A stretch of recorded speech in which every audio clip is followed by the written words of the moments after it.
Frēdī, kur tu esi? Varbūt paslēpies māgonēs, varbūt pie putu biedēkļa.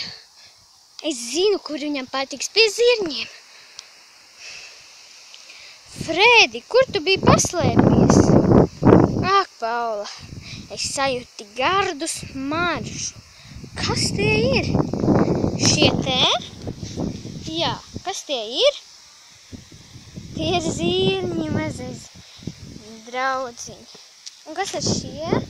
Tomāti. Un vai zirņi ir ēdami? Bet kāpēc tu sajūti gardo smaržu? Jo viņi smaržoja lieliski.